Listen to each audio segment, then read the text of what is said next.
For being here, and good morning to everyone. Our hearing addresses an extremely critical topic this morning, the worsening crisis in the Central African Republic, where untold lives hang in the balance and the window for action is narrowing each and every day. This is not the first hearing that we've had on the Central African Republic. It follows up on a hearing that we held last November, and of course many of us, like our distinguished witnesses, have been in ongoing and numerous meetings with bishops, imams, humanitarian NGOs, diplomats, and interested parties. I would note that at our November hearing, Acting Assistant Secretary Robert Jackson, who will again testify today, stated that the CAR was in a pre-genocide stage. Since that time that Mr. Jackson spoke to us, the situation appears to have gotten demonstrably worse. We will hear again today from Secretary Jackson, who will update us not only on the situation on the ground, but also on a change in policy that I believe reflects a course of action that we had recommended that the administration undertake last November, namely that the United Nations peacekeepers be introduced into the country, as the existing African force has been serving far too many vested interests. Hopefully such an intervention will not come too late, because we are witnessing a country that is in rapid disintegration, apparently descending again from a pre-genocide stage to one characterized by a word almost too painful to articulate: genocide. For in a country that for decades has been characterized by brutal misrule and brazen corruption, we are seeing for the first time sectarian divisions such as never existed before. Economic tensions and rivalry over land use for grazing versus planting has always existed, but it has given way to a butchery based on religious and ethnic affiliation. This is happening at a time when we mark the 20th anniversary of the genocide in Rwanda. When that country was being turned into a massive killing field, the world stood idly by. Both President Clinton and UN peacekeeping chief at the time, Kofi Annan, had actionable intelligence information that could have prevented or at least mitigated the Rwandan genocide, but chose callous indifference that enabled slaughter of unprecedented proportions. I would note parenthetically that I held a series of hearings, 3 of them, on Rwanda, and we heard from people who said we had the information in hand. General Dallaire was there on the ground, willing to take effective action to curtail what turned out to be upwards of 1 million people who were slaughtered, and with that information, again, that could have been prevented or at least largely mitigated. When the blood stopped flowing, the world looked at the corpses piled high and was shocked. Never again was the phrase that was on everyone's lips. Well, ladies and gentlemen, it is happening again, as we know, as our distinguished witnesses know and will bear witness to today. The question before us today is whether the phrase never again is one that we simply use to pay lip service while nothing is being done or not enough, and whether or not we are going to act decisively. We do have 2 distinguished witnesses from state here today, and as I mentioned, Acting Secretary, Assistant Secretary Jackson, and also Ann Richard, Assistant Secretary for Population, Refugees, and Migration. While the State Department sending 2 people to testify is very encouraging, as it shows a heightened commitment to the issue, the question I will be asking them to answer is, what are we doing? Not what are we doing, but are we doing enough? In 2012, the administration, to much fanfare, created an Atrocities Prevention Board, following a presidential study directive which stated that, quote, preventing mass atrocities and genocide is a core national security interest and a core moral responsibility of the United States, close quote. The APB is supposed to provide early warning of mass atrocities and mobilize interagency resources to stop such atrocities. But where has the board been? Did we take our eyes off the ball in the CAR, perhaps because we are confronted by too many other crises? While we have taken some steps, including authorizing $170 million in humanitarian and peacekeeping aid, something we hope to hear more about from our government witnesses, are such resources adequate given the magnitude of the problem? We have a situation where in a country with a population of roughly 5.2 million people, 1.3 million are at risk of starvation, while 2.5 million are estimated in need of other forms of humanitarian assistance. That is nearly half the country. We are seeing ethnic cleansing, whereby whole villages are being emptied and a countryside laid waste. There are more than 600,000 internally displaced persons in the CAR, plus more than 320,000 others who are refugees in neighboring countries. Illustrative of how the situation has worsened, the total number of those displaced has doubled since the time we held our hearing last November, when it was estimated at 460,000 CAR nationals displaced. Accurate figures for the numbers killed are hard to come by, and we hope our witnesses will be able to find or to shed some light on that. We are told that an estimated 2,000 people have been killed since December alone, but I believe that number is probably a conservative estimate. What reports we do receive, however, are blood-curdling. Human Rights Watch reported on an attack of a Muslim neighborhood in the town of Guin in the early morning hours of February 1st by so-called anti-Balaka forces. A father recounted how, as the family was fleeing, he saw his 10-year-old boy shot in the leg and fall down. The child was then set upon by men with machetes who hacked at him until he was dead.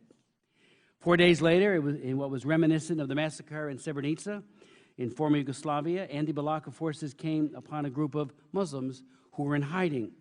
They separated the men from the women and small children and executed the men, 45 of them, using machetes and then shooting those who lay wounded. Through the decades, the CAR has been beset by violence and misrule. Such religious-based violence, though, is something that is a new phenomenon. How did the country get to this point? What began as a political coup d'etat in March 2013 against former President Francois Bozize by Michel Djotoja quickly took on religious and ethnic overtones.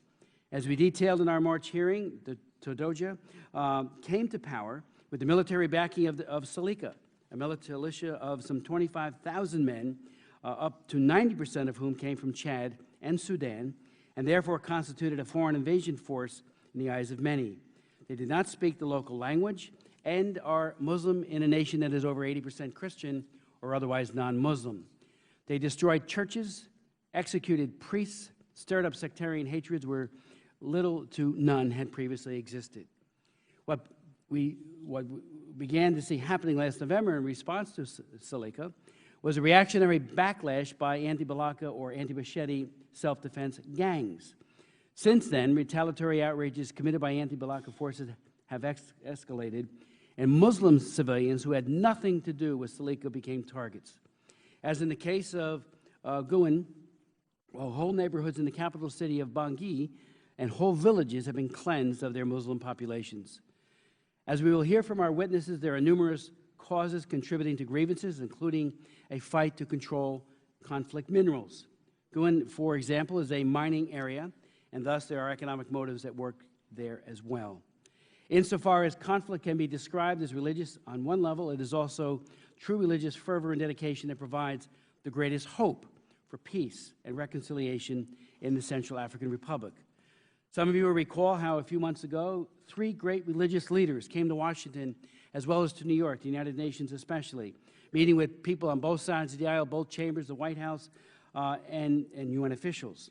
One was a Muslim imam, another evangelical Christian leader, and a third a Catholic bishop of Bangui, Imam Leama, Archbishop Zapalenga, and Nicholas Bangu. The 3 spoke, and I met with them, as did so many others, and was absolutely impressed, in awe of their fervor to bring peace and reconciliation to their country, and to do just like the Christians or Muslims are trying to do against the Boko Haram, where we saw recent outrages. And Greg Simpkins and I were in Jos recently, last September, and met with the imam there, as well as the Catholic Archbishop, who have joined arms and linked hand-to-hand their communities to say no to the extremism on either side. In that case, it's Boko Haram. We're seeing the same positive interreligious dialogue and cooperation occurring again here in CIR. Finally, I want to relate to you a story about another man of God, someone whom those of you who attended our November hearing will remember, and remember well. 2 weeks ago was Holy Week. And Holy Thursday, Bishop Nungo, who testified at our hearing, was visiting an outlying parish along with 3 of his priests. The car he was traveling in was stopped on the road by Seleka gunmen, whose leader had for a period occupied his city, his parish. He accused Bishop Nungo of having thwarted his plans and working with international peacekeepers. He then sentenced him and the other 3 priests to execution and death. The gunman removed his episcopal ring and a large cross he had around his neck. And you might remember when he sat where you sat, Secretary Jackson, he wore that cross around his neck. The 4 men were placed in a truck and were then driven north to the border with Chad for the order to be carried out. On the way to the gallows, their truck was stopped, again by Salika gunmen, this time commanded by another warlord who actually knew Bishop Nungo and knew that he was a true humanitarian and a man of peace, and knew that the bishop provided for over 35,000 displaced people in his parish, whether they were parishioners or not. He just cared for them. He ordered the bishop and the priest freed, and through those efforts of international aid organizations and the peacekeepers, they were helicoptered back to his home parish in time for Good Friday. The story really hit home with me, and I'm sure it will with others who know him. Here's someone who I and others shared coffee with. We prayed with him, and then we heard him give powerful testimony. And his clarion call was to the international community to get those peacekeepers, besides all of the humanitarian aid and the other needs that he said was so desperately needed. He said, we need peacekeepers who will stop the carnage, and will do it immediately. So I'm grateful that he survived to continue doing his great life-saving and life-enhancing work, but it just underscores the precarious nature and how everyone, Muslim, Christian, are at risk. Clergy, imam, bishop, they're all at risk in the CAR, and we need to redouble our efforts. And again, I thank our witnesses for being here. I yield to my friend and colleague, Karen Bass, for any opening comments you might have.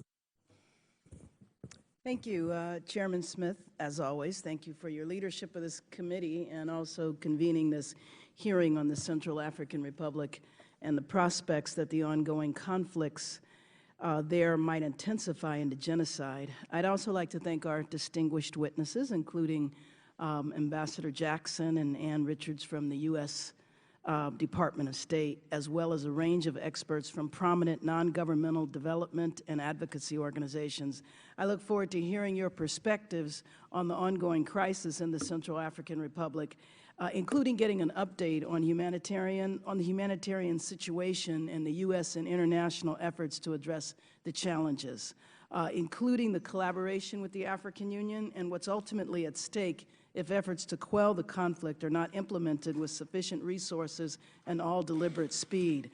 In April, I had the honor of traveling to Rwanda, Burundi, and the Central African Republic as part of the presidential delegation to the region to attend the 20th anniversary of the Rwandan genocide. And while on the Central African Republic leg of the journey, I witnessed firsthand much of the poverty, the chaos, and the lack of economic opportunities, which in many ways we know gave rise to much of the current conflict. In addition to attending the Rwandan Genocide Memorial, when we went to the CAR, it's my understanding in traveling with Ambassador Power that it was the first time a cabinet-level official had ever traveled to the nation. We met with a group of Muslim and Christians, and it was really just tragic to hear their testimonies and their stories. There was one woman who spoke with us and talked about how she lost both of her children. Her son left that afternoon to go to the market and never came home, and her daughter was found later murdered. And she was a Muslim woman who was now afraid to leave her house. And you know, Mr. Chairman, you have on many occasions on the human rights portfolio, part of the committee, talked about the persecution of Christians. And here we have a situation where there's Christian-led militia that are attacking the Muslim population. And in fact, it's reported that over 90% of the population has been driven out of the country, which is a situation that we're certainly going to have to be looking at how we bring them back in. When we met with the president of the CAR, even she talked about even how her own security was not stable. I mean, she was frightened. You remember that because there are many of you here who are going to give testimony today were a part of that delegation, and listening to her talk about her own situation was quite frightening. But we do know that while much has been made of the religious layers of the conflict, that differences in religious ideology were not the origin of the crisis, which actually reflects complex tensions over access to resources, control over trade and land, and issues of national identity. And you certainly, when you had the hearing and talked about the religious leaders that were here, is an example of how we know that people there and leadership there really do want to resolve this situation in a peaceful way.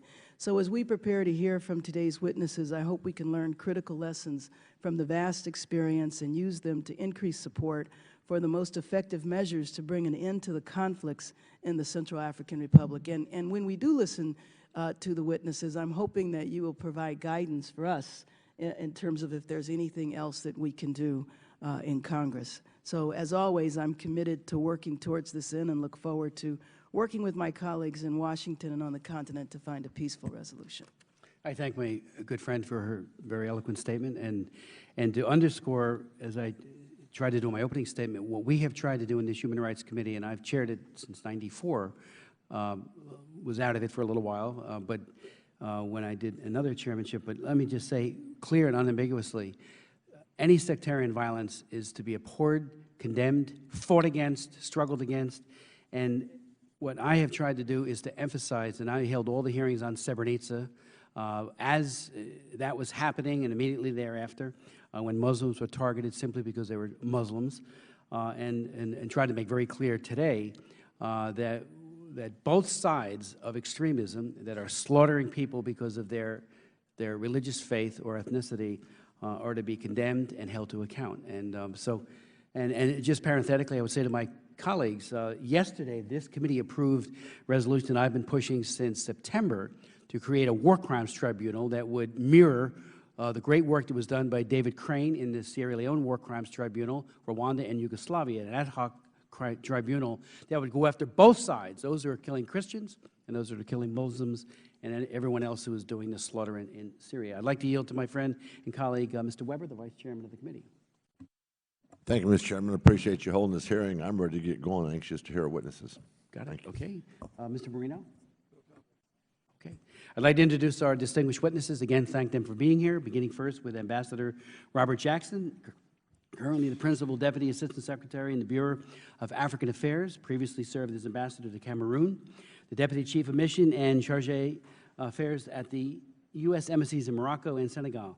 He has also worked in Burundi, Zimbabwe, Portugal, and Canada. At the State Department, he has worked in commercial and consular sections and has done officer training.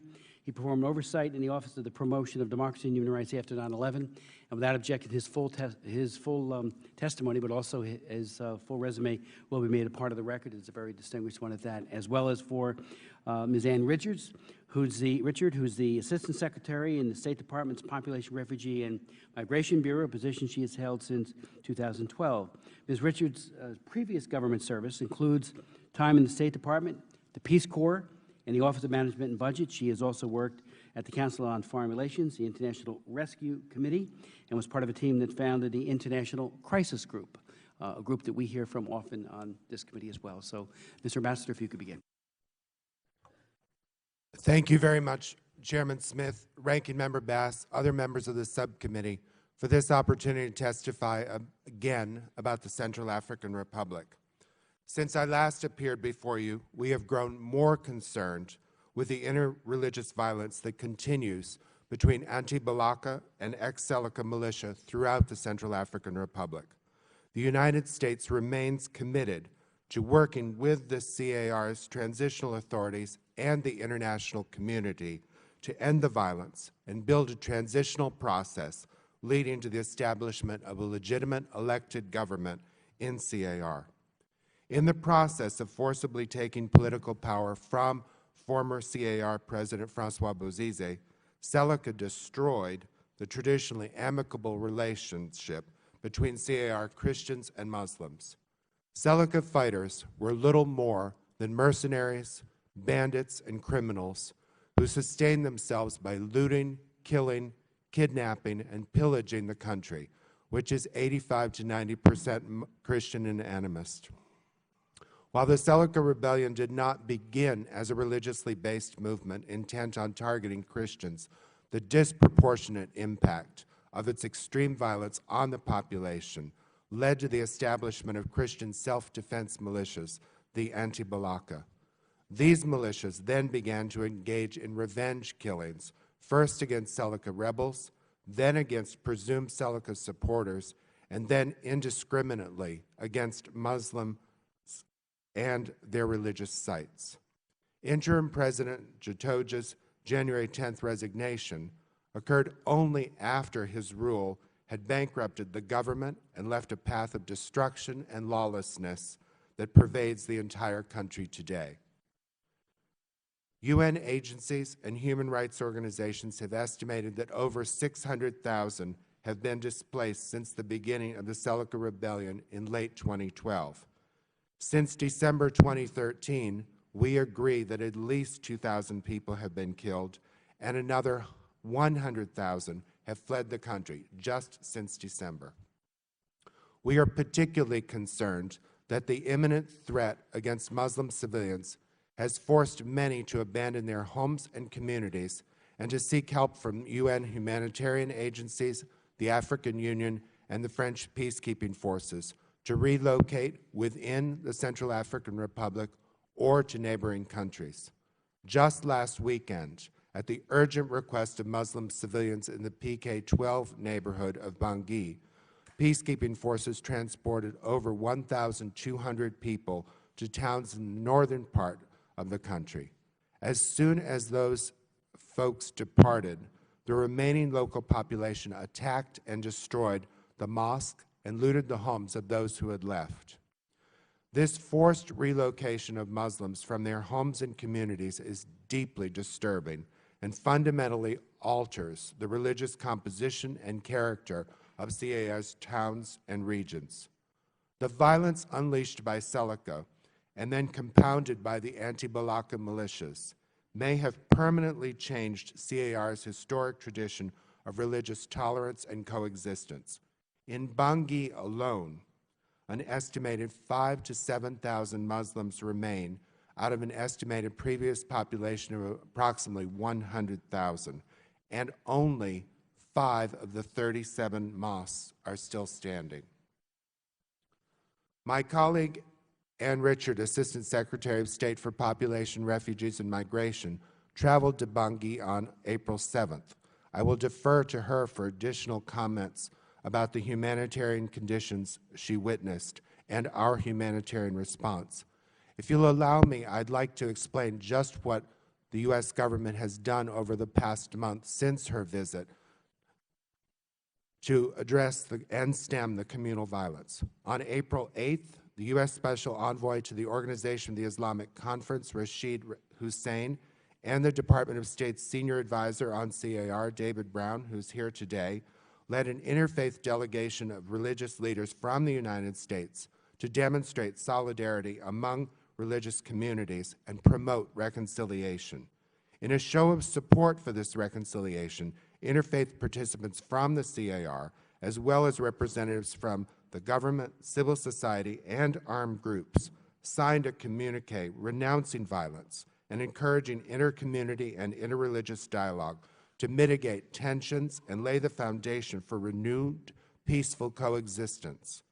On April 9th, Ambassador to the United Nations Samantha Power and Assistant Secretary of State for African Affairs Linda Thomas-Greenfield made their second visit to the CAR in a span of 4 months. Ranking Member Bass participated in the delegation's visit and witnessed firsthand the dire conditions in the country. During their visit, Ambassador Power, Assistant Secretary Thomas Greenfield, and Representative Bass met with Transitional President Catherine Samba Panza, commanders of the 7,000-strong African Union and French peacekeeping forces, and members of civil society to express our continued and unwavering determination to end the violence and support the reestablishment of legitimate government.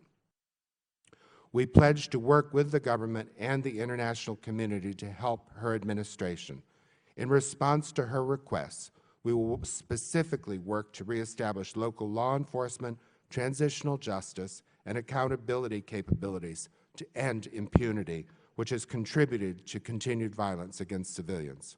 We are pleased that several countries in the region, the World Bank, the European Union, and other development partners have come forward to help finance basic government services and support alternative work programs that will help put CAR citizens back to work. While we commend the leadership of the African Union and the efforts of the African Union MISCA force with support from the French, we also agree with UN Secretary General Ban Ki-moon's assessment that a UN peacekeeping force with both military and civilian components is needed to address the crisis in a comprehensive way. On April 10th, the United States joined the other members of the UN Security Council in unanimously adopting Resolution 2149, which establishes a UN peacekeeping operation in the Central African Republic, known as MINUSCA, with up to 10,000 military personnel, 1,800 police, and 20 corrections officers. MINUSCA will build on the strong work and sacrifice made by MISCA and the French forces, as well as the European troops that are in the process of joining them in the CAR. MINUSCA will have the responsibility not only to protect civilians, but also to support the reestablishment of governance, election preparations, disarmament and demobilization of combatants, protection of human rights, and accountability for human rights abuses. The United States will continue to reinforce the MISCA mission in advance of the transition to MINUSCA in September to maintain and increase MISCA's ability to protect the civilian population.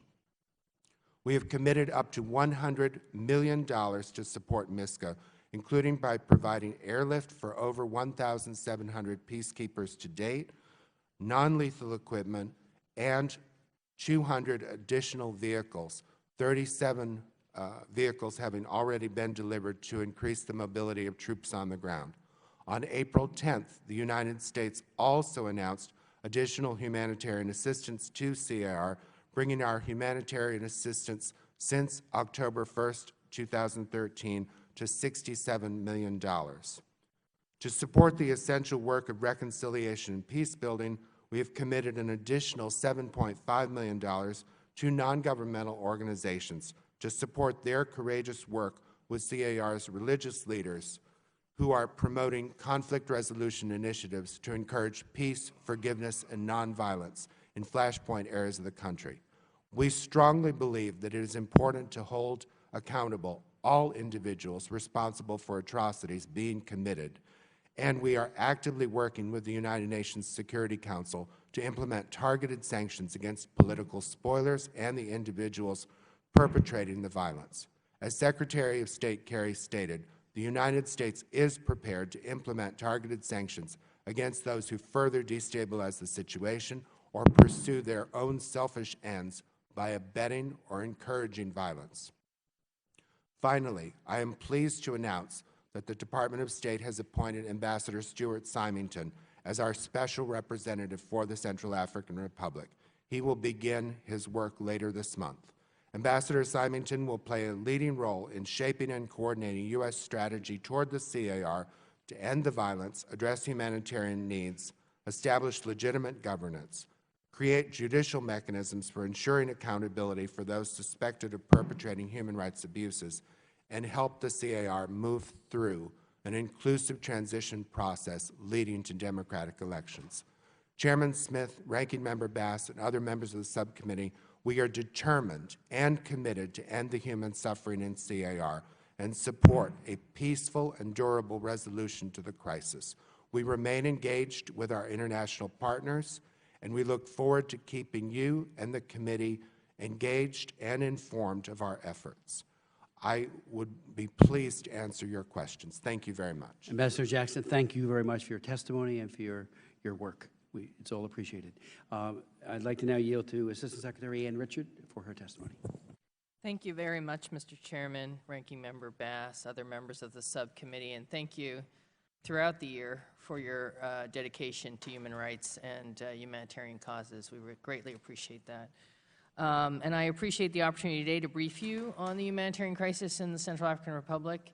As you said, it's unusual to have two witnesses from the State Department, but because I was just in Bangui at the beginning of April we thought it might make sense to come along and provide some eyewitness testimony from what I saw on that trip.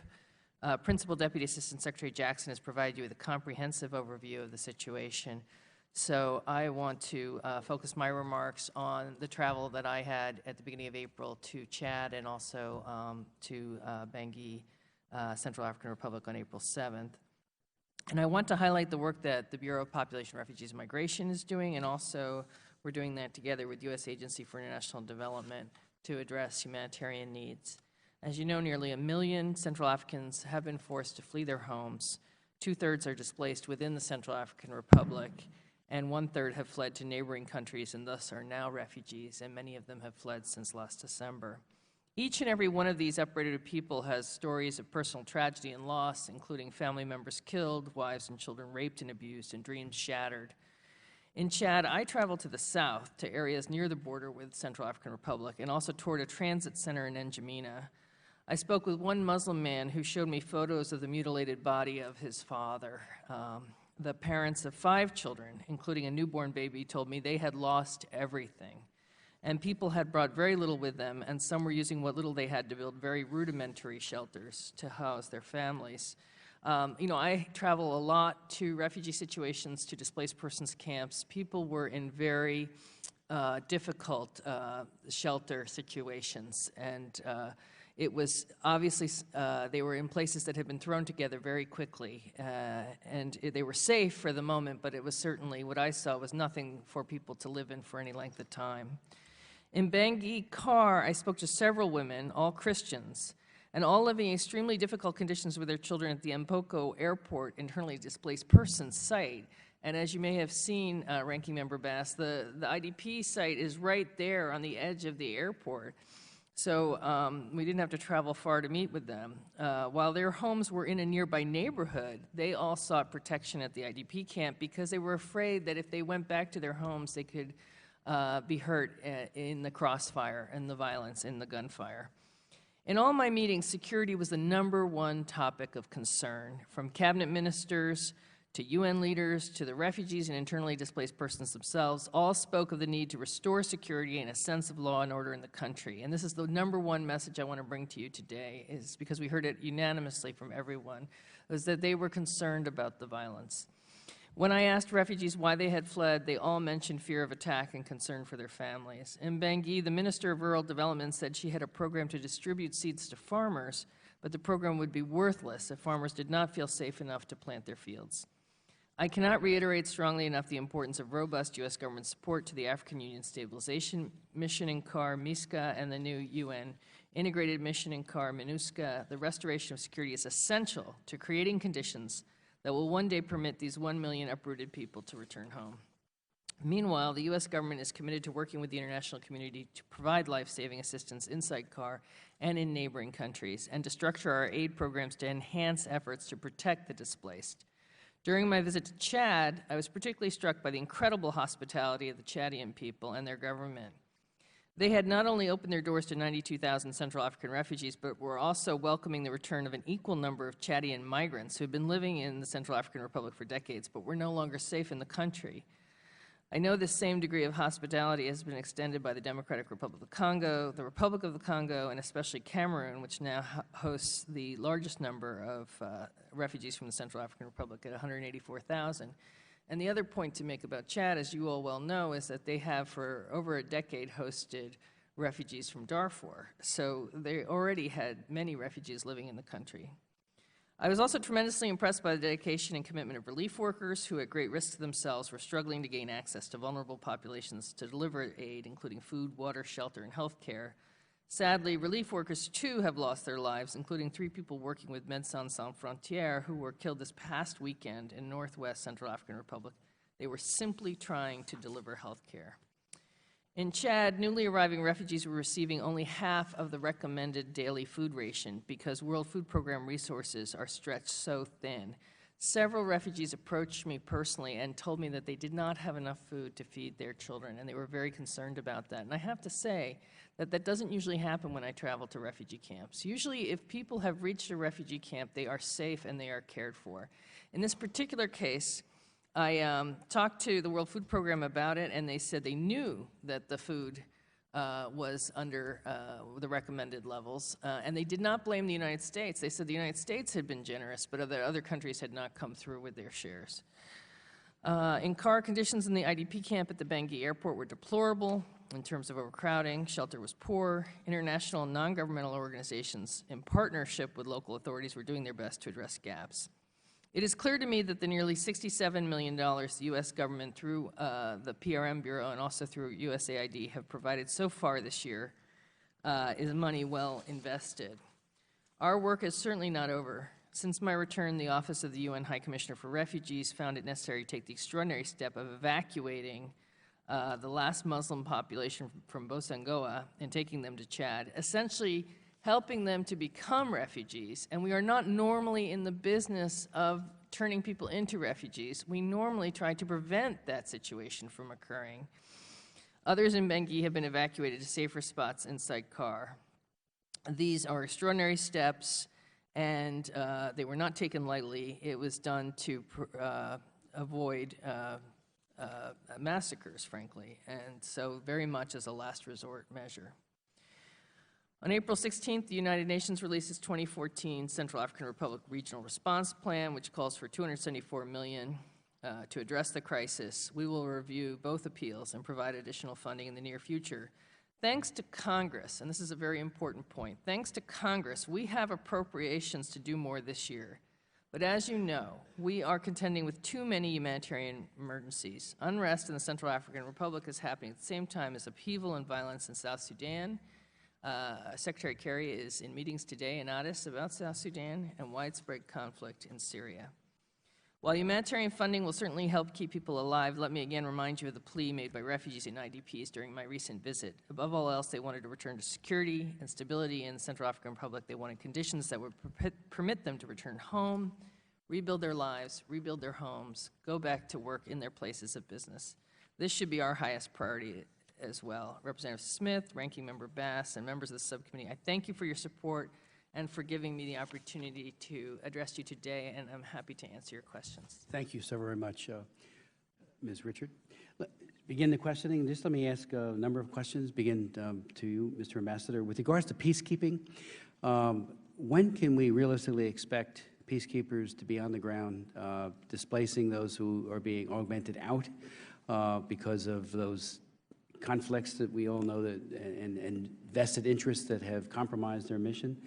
Are we talking the fall? And is there any way to accelerate that process? Because, you know, delay is denial, obviously, for those who are being hurt or killed. Let me ask you as well, you know, and maybe this would be to you, Ms. Richard.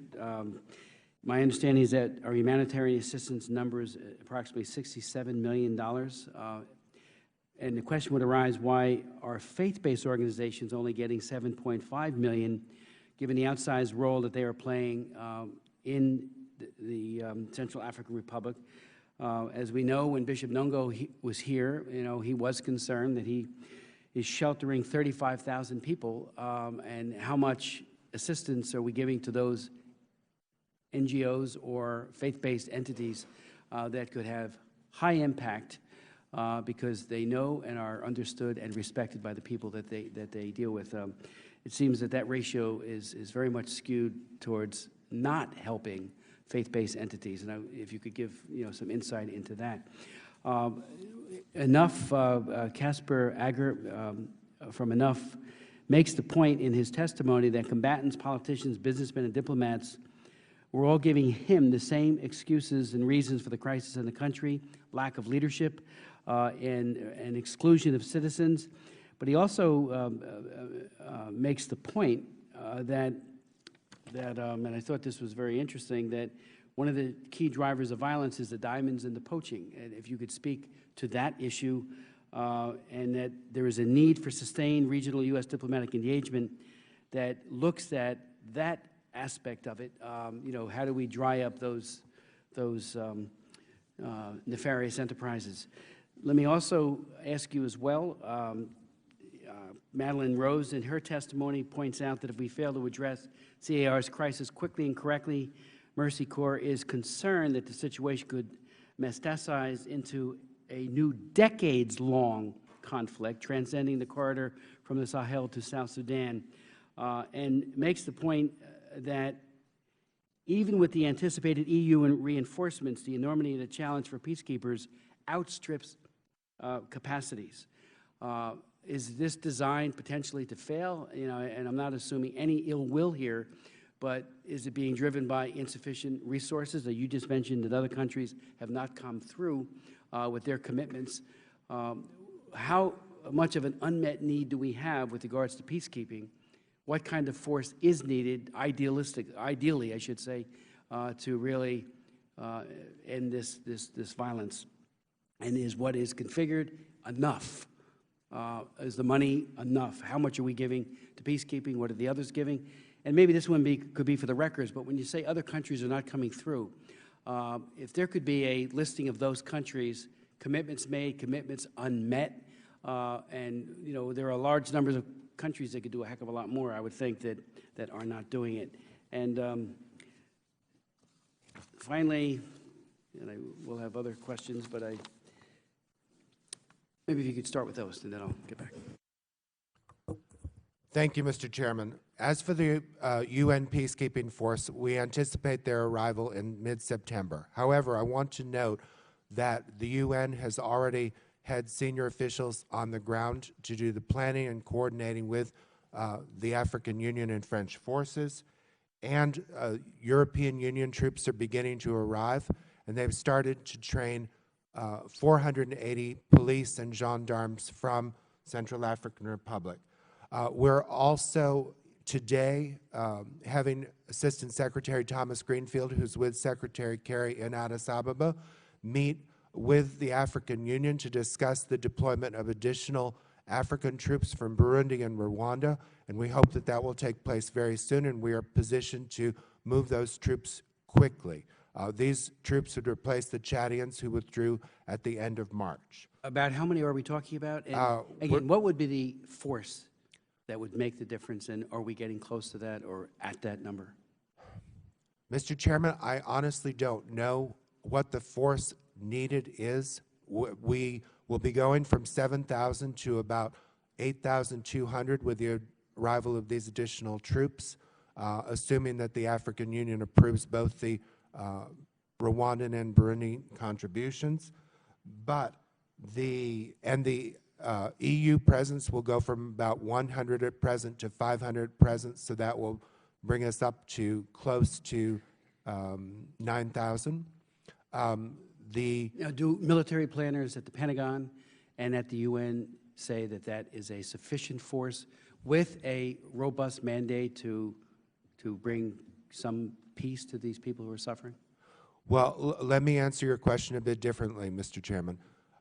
In terms of displaced people in Bangui, we've seen the number decline from 500,000 to 200,000, which is not to suggest that the situation is not atrocious, and the removal of the Muslims and the flight of the Muslims contributes to those numbers, so I don't want to be misleading, but the fact that the number of internally displaced people in Bangui is declining, I think, shows that MISCA and the French forces are having some impact, and as we get these police and gendarmes trained, we are hopeful that those numbers will be sufficient to restore security. I think we are going to have to look at this on a regular basis and see what progress is being made, but to date, the progress is not adequate, and we acknowledge that. As for peacekeeping more broadly, our missions in the UN missions in Mali and South Sudan are both undersubscribed. We are in conversations with partners about plussing up those missions as well as contributing to the mission in the Central African Republic, but it has been a difficult process to identify capable peacekeepers. Finally, you spoke about diamonds and poaching. Central African diamond exports are currently suspended under the Kimberley process, but we are hopeful that as the government can restore authority in combination with the peacekeepers, that legal diamond exports can once again start, and this would provide the government with revenue that's needed to pay salaries and provide other basic services. As for poaching, because of the conflict, it's difficult to know how much poaching has taken place, but it's clearly a problem, and Central Africa is one of the countries that still has a significant population of elephants to poach. Thank you. On the question of the funding distribution, it is true the U.S. is providing nearly $7.5 million in funding to support conflict mitigation, reconciliation, and peace building, including interreligious peace building efforts. I would expect that these efforts would not require as much funding as the type of large-scale humanitarian operations that are being carried out for so many people in the Central African Republic and in the region. All of the neighboring countries are affected. And in addition, some of the non-governmental organizations that are responding to humanitarian work are indeed faith-based groups, and that includes Catholic Relief Service that is speaking today, and that gets funding from the USAID's Office of Foreign Disaster Assistance. And they're on the list of one of the groups that's providing logistics support and relief commodities in the region. And then in addition, we had several high-level delegations go in, as you heard, and one of those was interfaith group from the U.S., so that's additional costs that are not reflected in the $7.5 million. I think we're doing a lot, and I think that some of it is reflected in the funding, and some of it is perhaps diplomatic efforts that are within the State Department's base budget. So we have the $100 million you've heard to support the current peacekeeping. We will support the UN's peacekeepers, as we do year in and year out, thanks to congressional appropriations. The $67 million in humanitarian assistance, working with non-governmental organizations that are across the country. And I think this network of non-governmental organizations that are our normal partners, but that are present in really sort of far-flung locations, hard-to-reach places across Central African Republic is very, very important for us. Working in the neighboring countries, the UN is moving people away from threats, as you've heard. The high-level visits, Samantha Power going twice, but also other groups. Our diplomats have participated in all the conferences on the Central African Republic that have taken place in New York, in Brussels, in Africa. We have now Stu Symington named as a special representative. We are looking into restoring the diplomatic presence in Bangui, and that was also going on during this early April set of visits. And then in addition to that, we have this money for conflict mitigation and peace building. Could you provide us the list of groups that are getting the money, the humanitarian assistance? Sure. And what might be anticipated going forward, particularly as it relates to faith-based? Because again, I was moved, and I'm sure the subcommittee was, that Bishop Nungo was dealing with so much on an absolute shoestring. And he was not going to let a single person go unhelped, even if he didn't have the money. I mean, it was just, and it seems to me we need to be backstopping people that are on the ground, have the credibility, and have a record, as he and so many others do. And so I just hope we're not bypassing them unwittingly, or for any other reason. So if you could provide that for us, that would be very helpful. Absolutely. On the issue of other countries not providing funding, Yeah. the World Food Program resources are stretched thin, not just in the Central African Republic, but in the entire region. And it's a very difficult situation, and they're doing so much good work there and also in the Middle East with the Syria crisis, too. So I regularly meet with World Food Program colleagues. As you know, an American runs the World Food Program. One of their issues is that the European Union's humanitarians, ECHO, had a cash flow problem. So they will have funding later this year. They will provide it. But you can't go back in time and take that funding to feed people.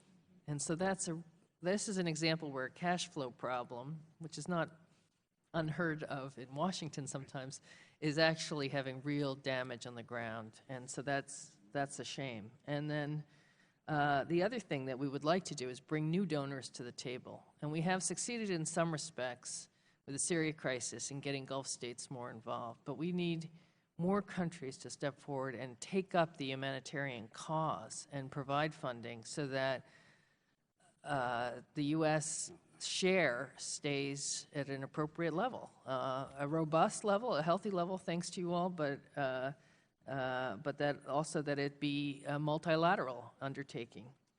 Finally, you had asked about restoring law and order. I really think, in talking to experts, that it's not just a matter of peacekeepers, it's also a matter of the police, the judicial system, the prisons. This is not my area, but this is what I heard from people there. And so in coming back, Linda Thomas-Greenfield and I have met with Bill Brownfield, who's our counterpart, Assistant Secretary for International Narcotics and Law Enforcement, and we're all working to try to figure out what particular role can the U.S. play, in addition to what other countries are doing, to help ordinary citizens enjoy the basic public safety that they used to enjoy in Bangui and other cities and towns. Last thing, Mr. Ambassador, you said pre-genocidal stage at your last appearance here. Is it genocidal now? Mr. Chairman, we really haven't considered the question of whether it's genocidal or not. The fact is, horrible atrocities are taking place, and we know that at least 2,000 people have died. I don't think it matters what word we use, but the situation is horrible, and we're doing everything we can to reverse it. I appreciate that. I do think it matters, but I respect the difference. Ms. Bass? Okay. I mean, I can ask, but I thought Yeah, you we'll have said 15 minutes. If Oh, they haven't called it yet. all right, I know that there's going to be a call for votes soon, so we know we will be interrupted, but anyway, I'll get started. I'm real concerned about, as I mentioned in my opening comments, about the displacement of the Muslim population and essentially the stage that sets, especially for extremists to kind of enter that population. And I believe, Ambassador Jackson, you were talking about the movement of the population toward the north. So I'm wondering if, I mean, I'm sure you share those concerns, but if there's any evidence of that becoming problematic in terms of outside, forces coming in and trying to take advantage of the fact that it was, the revenge killings that have happened. Congresswoman, we've certainly been looking at the question of outside forces coming in, just as the Lord's Resistance Army has come in. To date, we have not seen that happening, but this separation of religious communities and de facto partition of the country into Christian and Muslim areas is very troubling, and I believe that the sooner we can restore basic security so that people feel safe returning to their homes, the sooner that we will be able to address this problem and avoid long-term partition and consequences that would come from that.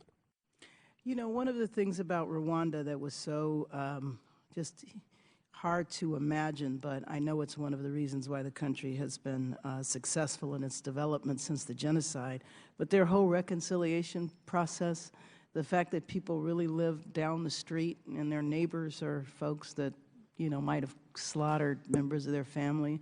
And I'm just wondering, I was just there for just such a brief time, but if the Rwandans are involved in terms of helping the CAR leadership toward the future of how to have a reconciliation process. I don't know if there have been formal discussions, but one of the reasons we've been so pleased to have Rwanda and Burundi contribute peacekeepers is because of their own history of genocide in both countries, and we believe that the troops can talk with people, engage with people, and encourage them to avoid the conflict that we're seeing. Mm-hmm. And we did go to Burundi, and so certainly had some concerns about what we saw there and what looms there in terms of the election next year. You mentioned the food supplies being below what's needed, and I believe, Ambassador Richard, you said that the U.S. had been generous, but other countries had been lacking. And I believe the chairman asked the same question in terms of which countries and dollar amount, and whether you can answer it now or not. Is that pretty much what you were asking?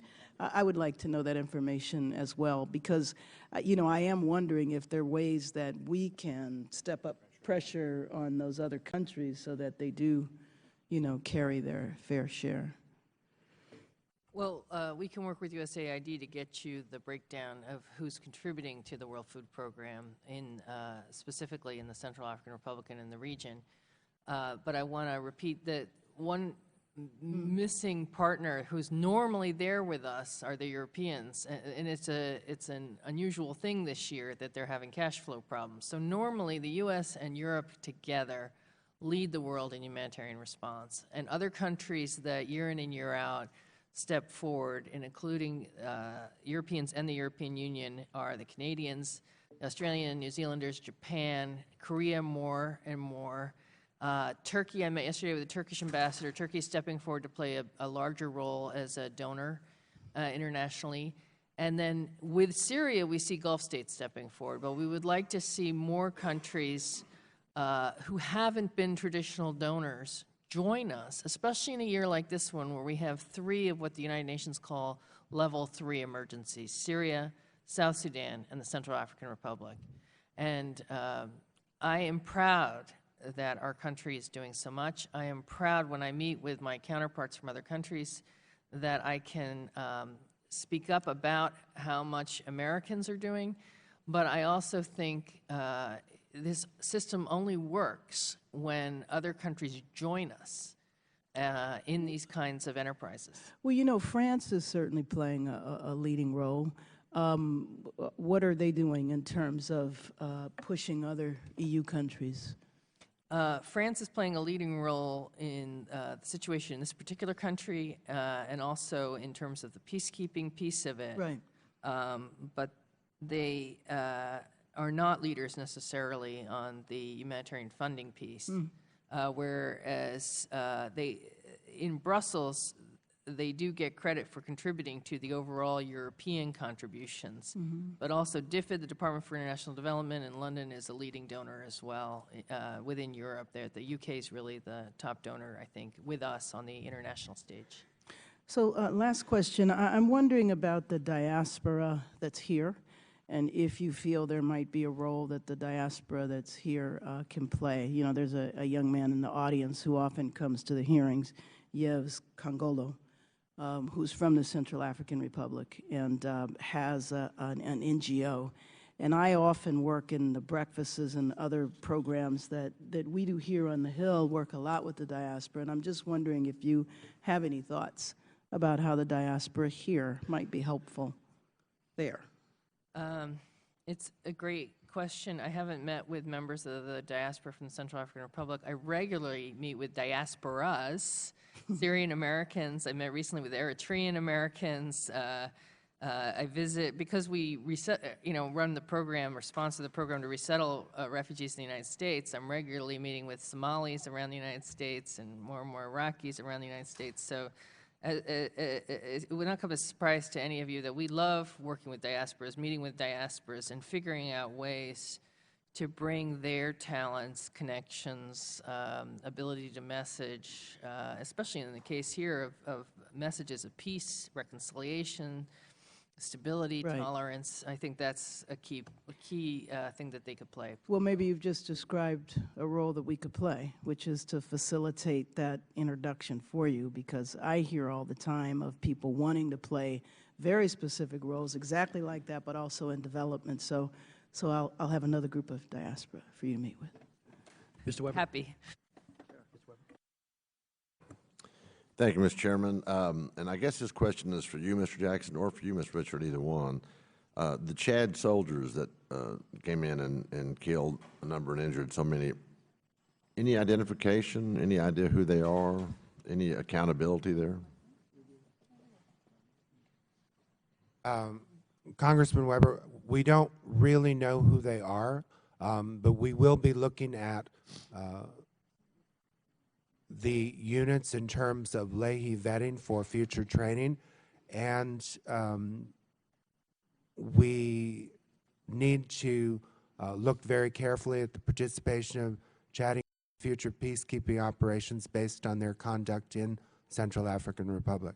Well, I think long term we need to be sending the signal that that won't be tolerated, and somehow there has to be some accountability and the perpetrators brought to justice so that there's no reoccurring incidents of that nature. Any way to put pressure on their government to do that, to help aid in that? I understand that the Chadian government is doing an investigation, and we will look to ensure that they are held to account for their actions. I guess unlike the other mall shootings, there's no video, there's nothing, there's absolutely no evidence to this, or is that? I'm not aware of any video. The only thing that I'm aware of are testimonies by some of the victims. Which one of our agencies coordinates with the Chadian government to say you've got to do more to bring these perpetrators to justice? Who follows that up? The Department of State does, and specifically our ambassador at large for war crimes issues, Ambassador Rapp, and he has been in the region.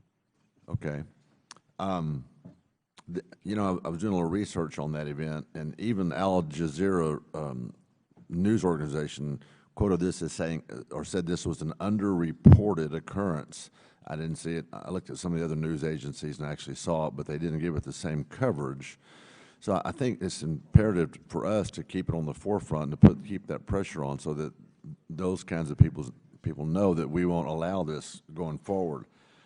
I think I remember. Yes, ma'am. It may have been underreported in the United States. There was a lot of coverage of it in the region, and the reason I know that is because it was still unfolding during our visit. And when I was in Chad, they decided to bring their peacekeepers home, and at the same time, there was a UN report on the incident that came out. So there's been a lot of attention, and you know, these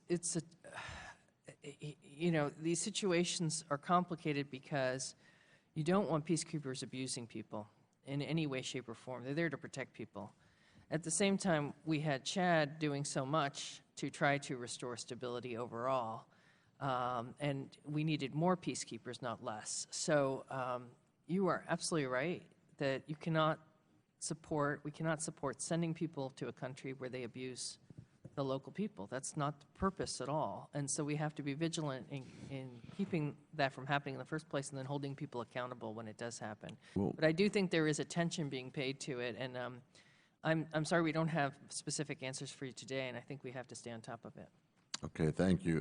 I remember our colleague on the, over here, the ranking member Bass, I think she said religious differences were not the origin of the conflict. Would you elaborate on what you think is the origin of the conflict? Congressman, this is a country that has had a long tradition of conflict. You'll remember that Emperor Bokassa was famous for his cannibalism. This is a country that's had conflicts between grazers and agriculturalists.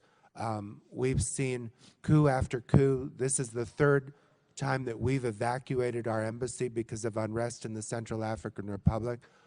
There's a long and sad history here.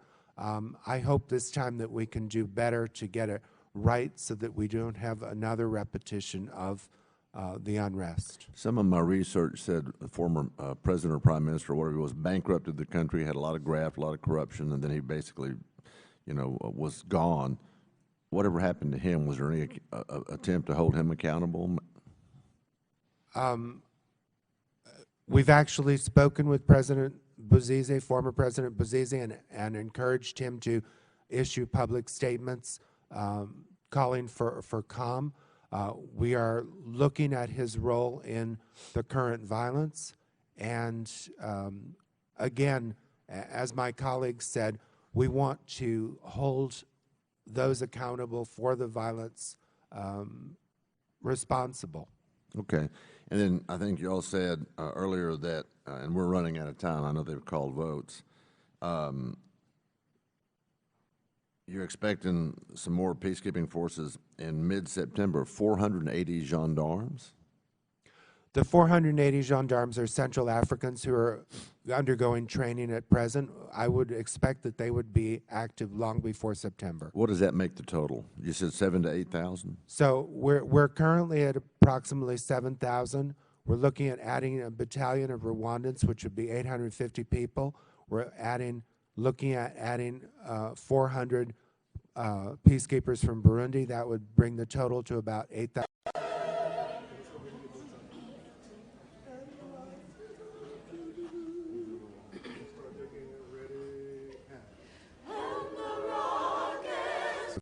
And if I may add, Congressman, I think it's really important to note that while the UN peacekeepers are not yet in place, some of the troops that are there will transition to the UN force, but the UN political mission is in place, and the deputy is our former ambassador to Central African Republic, Ambassador Larry Wohlers.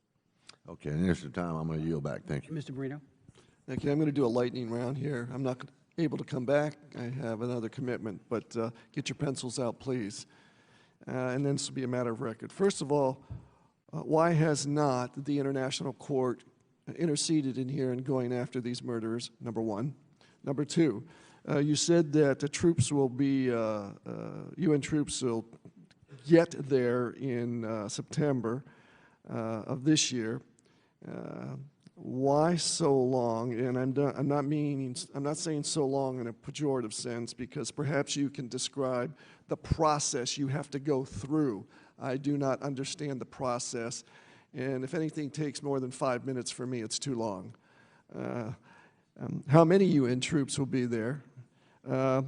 When did these murders start to show up on states' radar in the UN as well? I'm curious to see, because that goes into my question as why is it taking so long? Are the Muslim and Christian world leaders, the world leaders of the Muslims and Christians, are they standing up and saying to their religious followers, knock this off? Do they have any role in visiting or representatives visiting over there telling their religious followers that this will not be tolerated from their religious standpoint? And since 1996 in the DRC, it's been embroiled in violence. Over 5.4 million people have been killed. That's something that just does not take place over a year. It's taken place over years. And my question is, why not long before this? And with that, I yield back. So I'll try to respond very quickly. We've become very aware of the murders since November and December, and that's when the bulk of the violence has taken place. In terms of the movement of the UN peacekeepers, the recruitment is what takes so long. One of the reasons that the State Department and the U.S. government supported the arrival and putting in place the African Union force was precisely because they could deploy faster than the UN. And since we're seeing a 6-month roughly timetable for UN deployment, I think that our conclusion that we needed to get the African troops in place was the right one. But it's very important to make this transition to a force that will have roughly 8,000 troops soon to almost 12,000 in September, assuming we can find additional peacekeepers. And the religious leaders from various countries, including the Holy See, are taking an active role. Foreign ministers of Turkey and Guinea were just in Central African Republic this week talking with religious leaders. The Organization of the Islamic Conference Special Envoy, the former foreign minister of Senegal, Sheikh Tidiane Gadio, was there with them. We believe that the religious leaders are working well with their counterparts in the Central African Republic and doing what they can to appease the situation. But don't you think it would be beneficial if the religious leaders came out on an international level and made these statements? I do think it would be useful, and just as we broadcast President Obama's message to Central Africans in December. I think having messages from world religious leaders could be useful, and it's something we've been discussing as we bring religious leaders to visit Central African Republic. Thank you. Can I just ask you, we're out of time on this vote, but what role, if any, has the Atrocities Prevention Board played? Again, I mean, we've all been raising this. You've been raising this. You know, have they been AWOL, or have they been very much a part of the effort to try to prevent and now resolve this huge catastrophe? Mr. Chairman, the Atrocities Prevention Board has met. Their most recent meeting was looking at Nigeria and Burundi, but there have been regular meetings, and we've been working hand in hand to make certain They met on CAR? I haven't seen the agenda for all of the meetings, but I believe I can get back to you on Would that. you get back to us? Because we certainly haven't heard any outcomes document or any recommendations from them. I'm just wondering what role they've played, because it was stood up with great fanfare, as I said in my opening, and it certainly has a great deal of promise. Is that promise being met? Early Mr. warning. Chairman, Yes. I apologize. My colleague just advised that there has been at least one APB meeting on Central African Republic. You know what their recommendations were? I do not, but I'll get back to you. Because it would seem that, you know, point people like yourself should at least know what this group is recommending. Thank you. We stand in brief recess, and I do have a number of other questions, but the vote precludes that. Brief recess, and then we'll come back to our second panel. And thank you so very much.